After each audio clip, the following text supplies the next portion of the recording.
Vizianagaram MP ఒక offer చేశాడు. ఎవరైతే తాళిచేలు అమ్మాయి అయితే 50,000 ఇస్తాడు, అబ్బాయి అయితే ఆవును ఇస్తాడు. దీని మీద మీ ఒపీనియన్ చెప్పండి.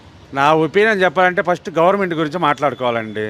టీడీపీ గవర్నమెంట్ చాలా హామీలు ఇచ్చింది. హామీలు ఇచ్చి వాటిల్లో కొన్ని కూడా చేయలేకపోయింది ఇప్పటివరకు. ఆల్రెడీ సంవత్సర కాలం పూర్తిగా వస్తుంది. ఇప్పుడు అయ్యే అమలు చేసి ఉంటే ఇవి ఏదైనా ప్రామిస్ చేసినా మనం నమ్మడానికి ఆస్కారం ఉంటుంది. కాబట్టి అవి చేసి ఇలాంటివి మాట్లాడుంటే నాకు ఒక మంచి ఒపీనియన్ వచ్చేది అనేది నా అభిప్రాయం. అట్లా అంటే ఇప్పుడు ఎవరైతే ఇట్లా ఆవుని ఇస్తున్నారో, ఒక 50,000 ఇస్తున్నారో, దాన్ని బట్టి ఏదైనా ఎడ్యుకేషన్ ఇస్తే బాగుంటుంది అంటారా? అలా కూడా కాదండి. గవర్నమెంట్ ఇప్పుడు ప్రజెంట్ ఏంటంటే ఇప్పుడున్న సిచ్యువేషన్ ప్రకారం ఇద్దరు దాటి ముగ్గురు కావాలంటే ఎవరికైనా ఖర్చుతో కూడుకుంది.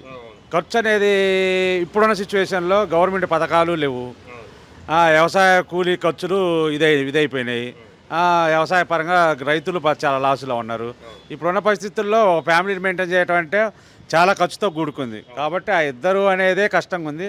మళ్ళీ మూడోది అనాలంటే గవర్నమెంట్ కొన్ని ఉచిత హామీలు అనేది తర్వాత విషయం పెడితే ఇప్పుడు free of education, free of hospitals అలాంటివి కనుక గవర్నమెంట్ కనుక ఎంకరేజ్ చేసి గవర్నమెంట్ కనుక ఈ ప్రజల్లోకి తీసుకెళ్ళి ఆ చదువు ఒకటి, మంచి ఎడ్యుకేషన్ ఒకటి, మంచి హాస్పిటల్స్, ఎక్కడైనా ఏ ప్రాబ్లం వచ్చినా కానీ మేము ఉన్నామని ఒక అభయం ఇవ్వగలిగితే ప్రొసీడ్ ఇద్దరు కాదు ముగ్గురు కాదు నలుగురినైనా గవర్నమెంట్ అలా హామీ ఇవ్వగలిగితే, ఇలాంటివి కనుక చేయగలిగితే అలా గవర్నమెంట్ అనుకున్న ప్రకారం ఎవరైనా కొద్దిగా ముందుకు రావడానికి ఆస్కారం ఉంటుంది.